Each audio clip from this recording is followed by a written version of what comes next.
नमस्कार दोस्तों, I welcome you all to Sahas institute of commerce, your own personalise high tech and digital classes for 11th 12th commerce, FY SY TY BCom, CA and CS all levels for offline, online and Sahas application. दोस्तों, business law के अंदर Indian contract act एक बहुत ही बड़ा और wide topic है जो कि अलग अलग चैप्टर्स के अंदर डिवाइडेड है और साहस स्मार्ट स्टडीज एप्लीकेशन के ऊपर आपको इसकी क्विक एंड फास्ट प्रिपरेशन करवाने के लिए मैंने 5 सुपर सेशन बनाए हुए हैं, जिससे कि आप इस पूरे टॉपिक को बहुत ही बढ़िया लेवल पे एग्जाम के अगले दिनों में बहुत ही कम टाइम के अंदर भी बेहतरीन लेवल पे प्रिपेयर कर सको। हाँ, अगर आपको कोई टॉपिक स्पेसिफिकली डिटेल में समझना है तो टॉपिक वाइज डिटेल वीडियोस भी साहस स्मार्ट स्टडीज एप्लीकेशन पर अवेलेबल है, तो आप देख सकते हो। ये जो सेशन है वो एग्जाम ओरिएंटेड है, तो आपकी आने वाली एग्जाम के लिए आपको क्विकली और फास्ट प्रिपरेशन करने के लिए सेशन प्रोवाइड किया है। तो चलिए जल्दी से शुरू करते हैं। आप सब लोग अपने साथ हमारे साथ स्मार्ट स्टडीज पैम्पलेट रखें, जो कि डिटेल पैम्पलेट है। इसके अंदर क्या चीजें हमने कट की है वो भी आपको पता चल जाएगा।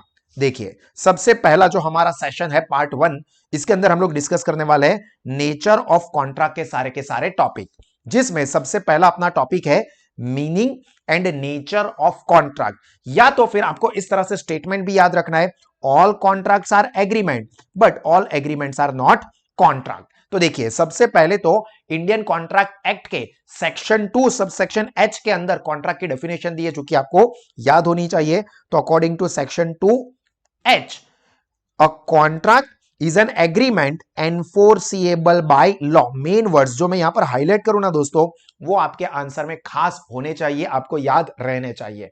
According to section 2H, contract is an agreement enforceable by law. अभी यहां पर जो डेफिनेशन के अंदर जो कुछ इंपॉर्टेंट टर्म्स आती है वो हम एक एक करके समझते हैं। देखो, सबसे पहले आया एग्रीमेंट। तो to create a contract there must be an agreement. Contract के लिए एग्रीमेंट होना जरूरी है। अब यहां पर एग्रीमेंट की डेफिनेशन क्या दी है?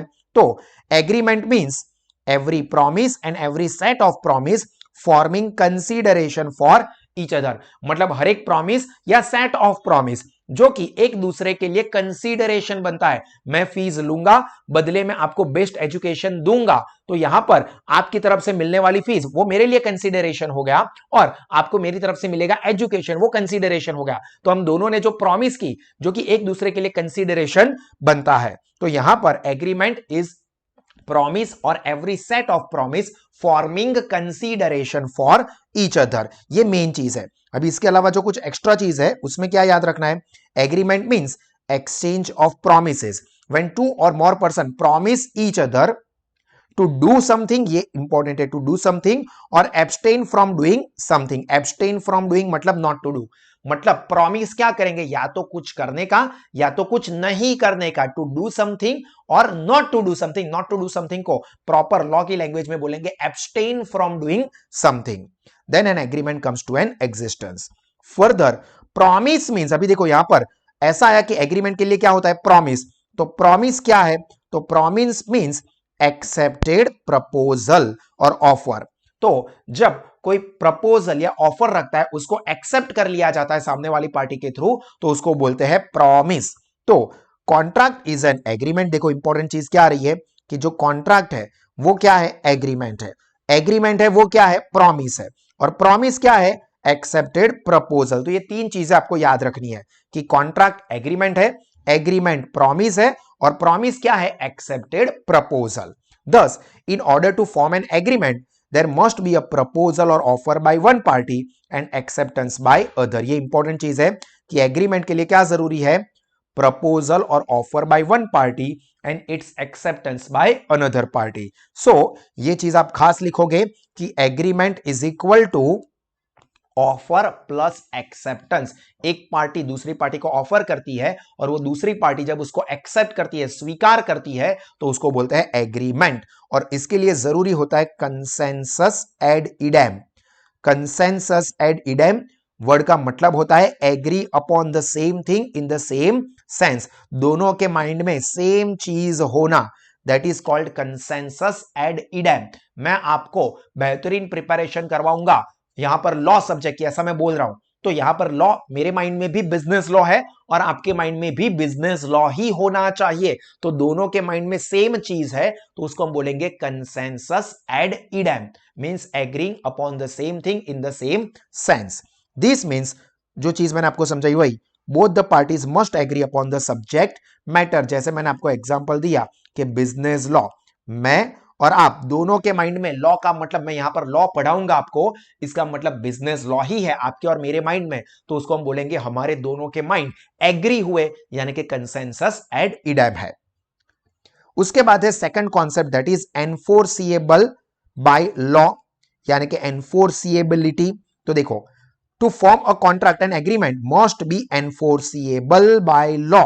इसका मतलब क्या होता है, it must give rise to legal obligation. Legal obligation का मतलब होता है legal duty on both the party, मतलब दोनों पार्टी के लिए कोई ना कोई लीगल जिम्मेदारी रहेगी। लाइक मेरी जिम्मेदारी रहेगी कि मैं आपको बिजनेस लॉ का बेहतरीन एजुकेशन दूं, आपके ऊपर जिम्मेदारी यानी कि ऑब्लिगेशन आएगा कि जो फीस डिसाइड हुई है वो आप पे करें। तो यहां पर एग्रीमेंट जो होता है वो एनफोर्सिएबल बाय लॉ होना चाहिए, मतलब मैं फीस लूं और पढ़ाऊं नहीं तो आप कोर्ट में जाके मेरे ऊपर केस कर सकते हैं, यानी कि एनफोर्सिएबल बाय लॉ हुआ।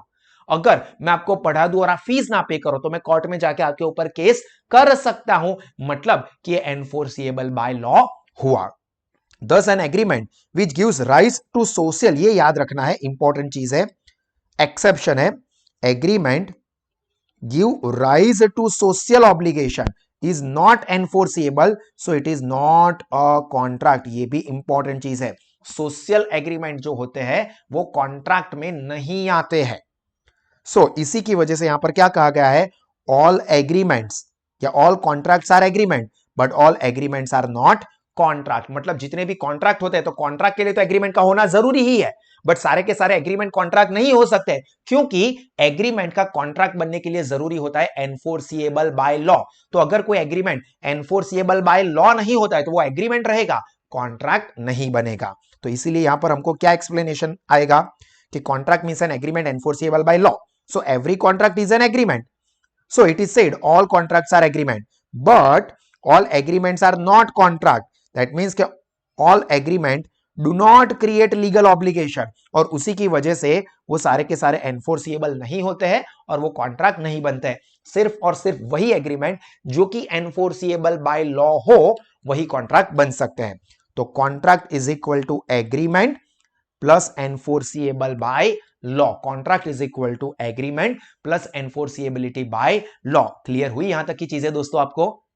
अभी दोस्तों हम लोग इसके सेकंड टॉपिक को डिस्कस करेंगे, बट उससे पहले मैं आपको बता दूं दोस्तों कि साहस इंस्टीट्यूट आपको अलग अलग स्टडी ऑप्शंस प्रोवाइड करता है कॉमर्स स्ट्रीम के हर एक कोर्सेज के लिए, offline smart classroom study program, online live classes and Sahas smart studies app. तीनों ही ऑप्शन पे लोवेस्ट फीस पे बेहतरीन क्वालिटी के एजुकेशनल फीचर्स अवेलेबल है, जिसका बेनिफिट सभी स्टूडेंट्स लेके अपना नॉलेज, अपना रिजल्ट और अपना करियर टेरिफिक लेवल पे बढ़ा सकते हैं। तो आप सब लोग इसका बेनिफिट जरूर लीजिए, और ये सारे के सारे बेस्ट क्विक प्रिपरेशन सेशन सभी सब्जेक्ट के साहस स्मार्ट स्टडीज एप्लीकेशन के ऊपर मिलेंगे। तो ये वीडियो के डिस्क्रिप्शन से आप साहस स्मार्ट स्टडीज को डाउनलोड करके सब्सक्राइब भी कर सकते हैं। चलिए सेकंड अपना जो टॉपिक है that is define contract, and important चीज है एसेंशियल एलिमेंट्स या तो फीचर्स या तो attributes of valid contract. Valid contract के लिए क्या इंपॉर्टेंट चीज है, इंपॉर्टेंट एलिमेंट्स है या फीचर्स है या एट्रीब्यूट्स है? तो according to section 10 all agreements are contract if they are made by free consent of the parties। देखो इंपॉर्टेंट चीज है free consent of parties who are competent to a contract, मतलब parties competent capable होनी चाहिए for lawful consideration and with a lawful object and are not hereby expressly declared to be void। मतलब उसको law ने void यानी कि cancel declare ना किया हुआ हो। तो अगर ये पांच चीजें सेटिस्फाई हो जाती है तो वो एग्रीमेंट या वो कॉन्ट्रैक्ट क्या हो जाएगा, वैलिड कॉन्ट्रैक्ट बन जाएगा। वो एग्रीमेंट वैलिड कॉन्ट्रैक्ट कब बन सकता है, जब पांच चीजें हो। सबसे पहला तो जो एग्रीमेंट है वो फ्री कंसेंट से बना हो, मतलब पार्टी ने अपनी मर्जी से वो एग्रीमेंट किया हुआ हो। वो पार्टी जो कि कॉन्ट्रैक्ट करने के लिए कैपेबल है, कॉम्पिटेंट हो। कॉम्पिटेंट है या नहीं वो हम आगे डिस्कस करेंगे। लॉफुल कंसीडरेशन होना चाहिए, लॉफुल ऑब्जेक्ट होना चाहिए, और उसको लॉ ने वॉइड डिक्लेयर ना किया हुआ हो, तो वो सारे के सारे एग्रीमेंट वैलिड कॉन्ट्रैक्ट बन सकते हैं। अभी देखते हैं हम हर एक चीज को कि ये कॉन्ट्रैक्ट बनने के लिए क्या क्या चीजों का होना जरूरी है। तो पहला होता है ऑफर एंड एक्सेप्टेंस। तो देखो, to create a contract there must be an offer, मैं हाईलाइट करता हूं, ऑफर और proposal by one party and its unconditional acceptance by another party. एक पार्टी ऑफर करेगी और दूसरी पार्टी उसको एज इट इज एक्सेप्ट करेगी, मतलब विदाउट एनी कंडीशन, कोई शर्त वगैर, तो उसको हम बोलेंगे अनकंडीशनल एक्सेप्टेंस। ये बहुत जरूरी है। And when an offer is accepted it becomes a promise और एग्रीमेंट, जो कि हमने आगे भी देखा कि जब ऑफर को एक्सेप्ट कर लिया जाता है तो वो प्रॉमिस बन जाती है या तो एग्रीमेंट बन जाता है। And acceptance must be according to, ये भी आना चाहिए कि acceptance must be according to prescribed mode and it must be communicated to offerer. मतलब जो एक्सेप्टेंस सामने वाली पार्टी कर रही है वो एक्सेप्टेंस प्रिस्क्राइब्ड मोड से होना चाहिए, मतलब जिस तरह से एक्सेप्टेंस कहा गया है उसी तरह से करना होगा, और एक्सेप्टेंस कर लिया है उसकी जानकारी ऑफरर को, जिसने ऑफर की है, उसको भी देनी पड़ेगी। सो याद रखना, ये इंपॉर्टेंट चीज है, offer is the starting point of agreement या स्टार्टिंग पॉइंट ऑफ कॉन्ट्रैक्ट, क्योंकि एग्रीमेंट ही आगे चल के कॉन्ट्रैक्ट बनता है। तो जरूरत क्या होती है सबसे पहली यहां पर ऑफर की। Then second point is intention to create legal relationship. तो देखिए यहां पर क्या कहा है, when two parties either enter into an agreement they must have intention to create legal relationship। इसका मतलब ये बहुत इंपॉर्टेंट चीज है, एग्रीमेंट ऑफ सोशल और डोमेस्टिक नेचर। डोमेस्टिक मतलब घरगत्तू, घर के अंदर का, फैमिली। सोशल मतलब सामाजिक। there is no such intention to create legal relationship and they are not enforceable by law। उसका एक बहुत ही फेमस एग्जांपल है बेल्फोर वर्सेस बल्फोर केस, जिसमें हस्बैंड वाइफ का केस था। हस्बैंड ने प्रॉमिस की थी वाइफ को कि भाई मैं तेरे को इतना पैसा दूंगा ही, बाद में नहीं देता है। वो सारा केस आप डिटेल में हमारे साहस एप्लीकेशन पे या हमारे साहस पैम्पलेट में पढ़ सकते हैं। उसके बाद next is lawful consideration. To make an agreement enforceable by law it must be supported by lawful consideration. देखो कॉन्ट्रैक्ट के लिए बहुत जरूरी है कि उसके अंदर लॉफुल कंसीडरेशन हो। कंसीडरेशन क्या है वो जरा समझ लीजिए, एडवांटेज और benefit moving from one party to another. मतलब आपके पास जो पैसे है वो पैसे फीस के फॉर्म में मेरे पास आ रहे हैं, क्या हुआ, बेनिफिट और advantage moving from one party, आपकी तरफ से मेरी तरफ, या मेरा एजुकेशन या मेरे मटेरियल मेरी तरफ से आपकी तरफ। तो एडवांटेज और benefit moving from one person to another, तो उसको हम कहते हैं कंसीडरेशन। सो कंसीडरेशन का मतलब क्या होता है, कुछ ना कुछ रिटर्न में मिलना चाहिए कि मैं आपको एजुकेशन दूंगा, उसके बदले में मुझे क्या मिलेगा, सर बाबा जी का थोल्लू, मतलब फीस मिलेगी। तो ये फीस मेरे लिए क्या हो गया, कंसीडरेशन। आप जो मुझे पैसे दे रहे हो, फीस दे रहे हो, उसके बदले में आपको क्या मिलेगा, तो एजुकेशन, वो आपके लिए क्या हो गया, consideration.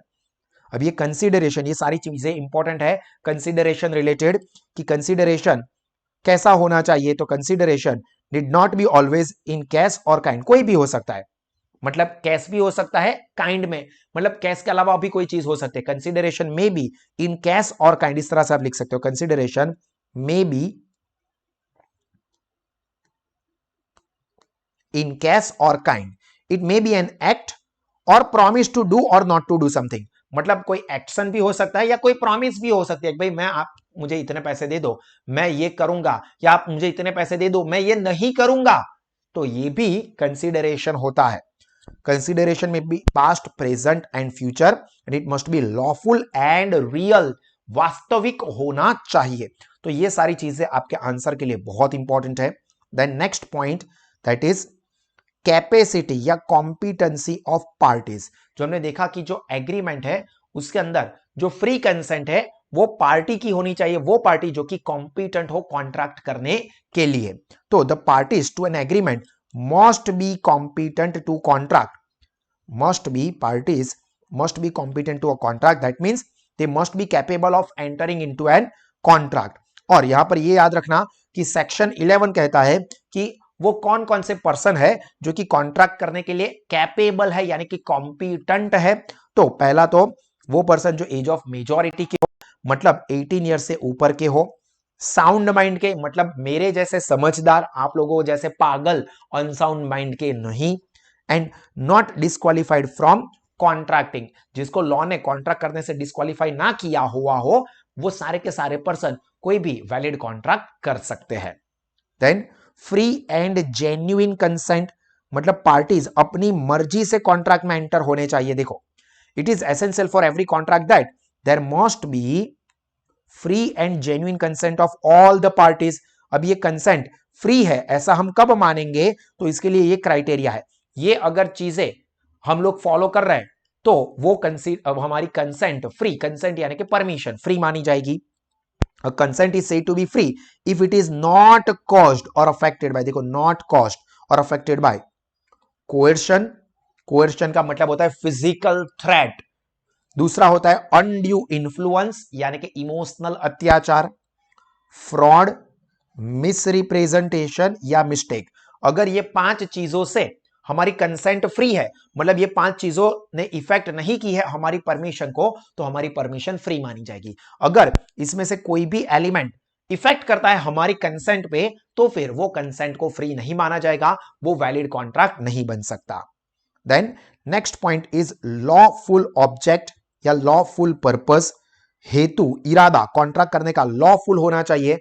The object of the contract must be lawful, that means कि it must not be illegal, immoral और अपोज टू पब्लिक पॉलिसी। काफी इंपॉर्टेंट सेंटेंस है कि हमारा जो ऑब्जेक्ट है वो कैसा नहीं होना चाहिए, इलीगल नहीं होना चाहिए, नॉट बी इलीगल, इमोरल और अपोज टू पब्लिक पॉलिसी। ऐसा पर्पस हमारा नहीं होना चाहिए कॉन्ट्रैक्ट करने के पीछे। Then next is certainty and possibility of performance, मतलब कॉन्ट्रैक्ट के अंदर वो चीज करने के लिए बात की गई हो जो कि करना पॉसिबल हो। देखो क्या कहा है यहां पर, ध्यान से देखिए, the terms of contract must B definite and certain. Definite मतलब फिक्स, निश्चित होनी चाहिए। इट शुड नॉट बी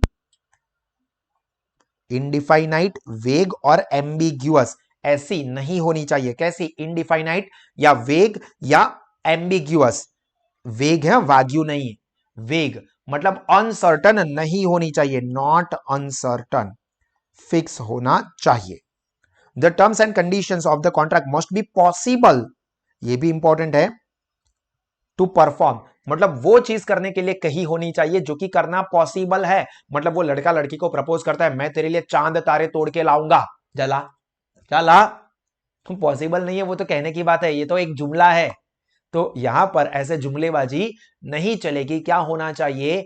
ऐसा होना चाहिए जो कि करना सच में पॉसिबल हो। मैं तेरे लिए पढ़ूंगा, बहुत ही मेहनत करूंगा और फर्स्ट रैंक लाऊंगा, तो ये करना पॉसिबल है, तो आप ये प्रॉमिस कर सकते हो, ठीक है।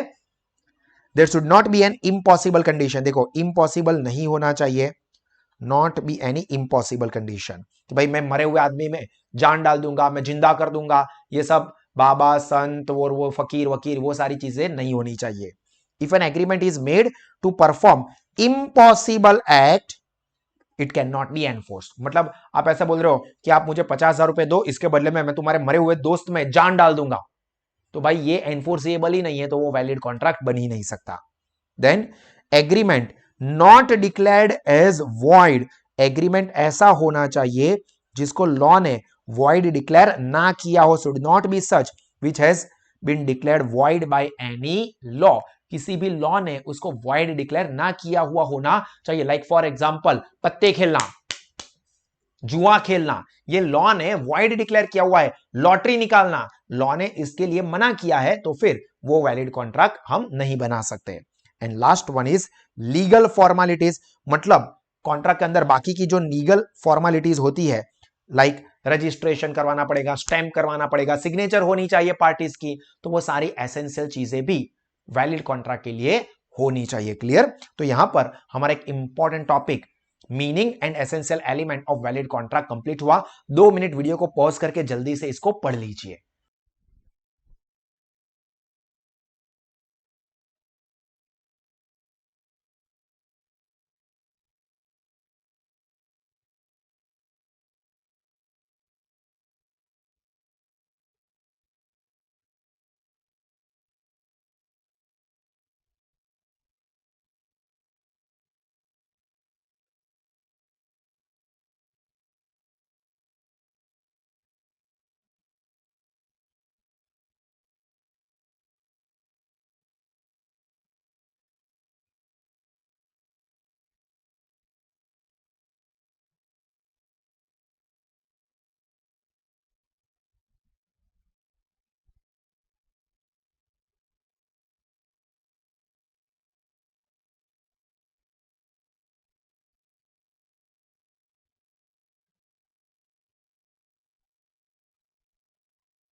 इज void कॉन्ट्रैक्ट, void मतलब cancel, which ceases to be enforceable, जो कॉन्ट्रैक्ट लॉ में, कोर्ट ऑफ लॉ में एनफोर्स ही नहीं हो सकता, उसको हम कहेंगे void कॉन्ट्रैक्ट। जैसे कि एक एग्जांपल है, भाई प्लेबैक सिंगर है, उसने कॉन्ट्रैक्ट किया था कि भाई मैं आपकी बर्थडे पर गाना गाऊंगा, बट आपकी बर्थडे से पहले उसकी डेथ हो जाती है, तो भैया अब वो कैसे गाना गाने के लिए आएगा? तो ऑब्वियस सी बात है कि वो क्या हो गया, void हो गया। एग्जाम्पल्स आप हमारे डिटेल पैम्पलेट में से पढ़ सकते हैं, आप अपने साथ हमारे डिटेल पैम्पलेट को रखिए ताकि आपको जो एक्स्ट्रा चीज है, एक्स्ट्रा सेंटेंस है, एग्जांपल्स है, वो भी देखने को मिले। मैं आपको एग्जाम ओरिएंटेड मेन चीजें प्रिपेयर करवा रहा हूं, ठीक है। उसके बाद है अपना वॉइड एग्रीमेंट। देखो ऊपर था void contract, now this is void agreement. तो a void agreement is such which is not enforceable by law and it has no legal existence. Clear? दो चीजें सिंपल याद रखनी है, not enforceable by law, no legal existence, इसके existence को कोई मानता ही नहीं है, एक्सेप्ट ही नहीं करता है।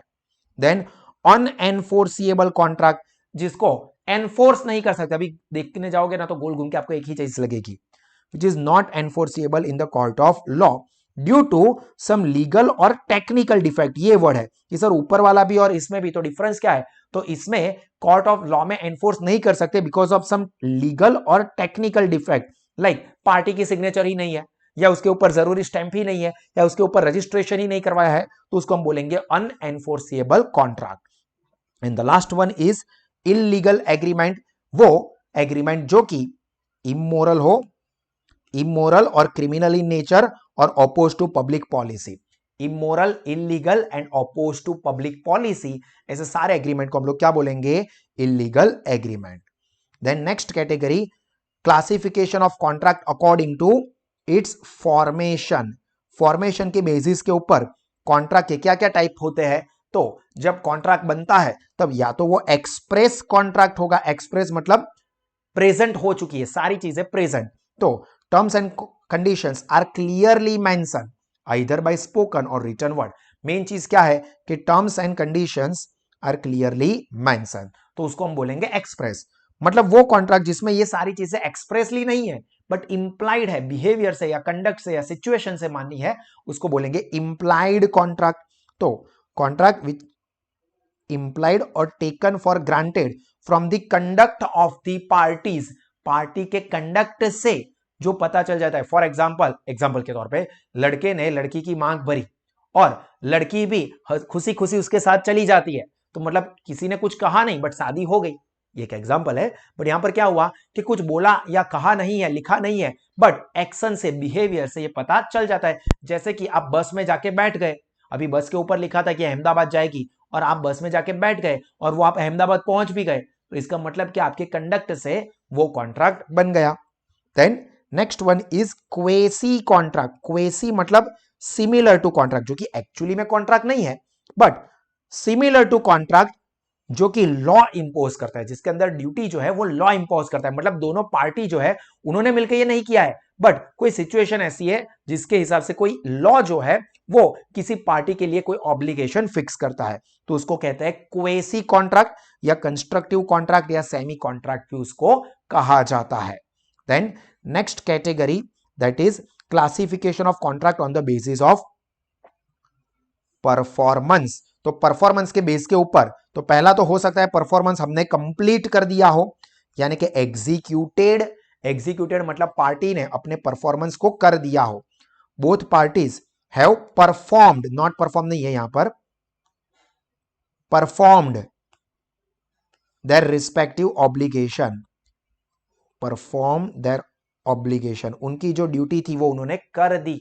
मैंने आपको एजुकेशन दे दिया, आपने फीस पे कर दी, दोनों ने अपना अपना काम कर दिया, तो वो कॉन्ट्रैक्ट हो गया एग्जीक्यूटेड, दोनों पार्टी ने अपना परफॉर्मेंस कर दिया। Then second one is executory, मतलब दोनों पार्टी को अपना अपना परफॉर्मेंस करना बाकी है। Both the parties have not perform their duties, ना मैंने एजुकेशन दिया है अभी तक, ना ही आपने फीस पे की है, बट बात की है कि भाई आप ज्वाइन करोगे और मैं आपको एजुकेशन दूंगा, तो ये हो जाता है executory contract. Then unilateral, uni का मतलब होता है वन, तो उसको हम लोग वन साइडेड कॉन्ट्रैक्ट भी कह सकते हैं, जिसमें only one party has to perform his duty, और ऑब्लिगेशन, मतलब एक ही पार्टी को अपना परफॉर्मेंस करना बाकी है तो उसको यूनिलेटरल या वन साइडेड कॉन्ट्रैक्ट कहेंगे। वहीं पे अगर both parties have to perform their duties और ऑब्लिगेशन तो उसको कहेंगे बाइलेटरल। बाय मतलब टू, बाय का मतलब होता है टू, ये बी आई बाई, तो बाइलेटरल का मतलब दोनों साइड से परफॉर्मेंस करना बाकी हो या पेंडिंग हो तो उसको हम कहेंगे बाइलेटरल कॉन्ट्रैक्ट। क्लियर? तो यहां पर हमारे सारे ये टाइप्स ऑफ कॉन्ट्रैक्ट कंप्लीट हुए। ये वीडियो अगर आप हमारे यूट्यूब चैनल पर देख रहे हो तो इसके आगे के सारे पार्ट, सारे के सारे सब्जेक्ट के सारे रिवीजन वीडियोस, बेहतरीन प्रिपरेशन के लिए गाइडेंस, वो हमारी साथ स्मार्ट स्टडीज एप्लीकेशन पर अवेलेबल है। तो आप उसको क्लिक करके यहां पर नीचे डिस्क्रिप्शन में लिंक दी हुई है, एप्लीकेशन को सब्सक्राइब कर सकते हैं और बेहतरीन क्वालिटी के एजुकेशन का एक्सपीरियंस करके आप अपने नॉलेज, रिजल्ट और करियर तीनों को टेरिफिक लेवल पे बढ़ा सकते हैं। सो विद दैट सेड, मी भाविन सा signing off. God bless you all. और दोस्तों हमेशा मुस्कुराते रहे, सीखते रहे, आगे बढ़ते रहे।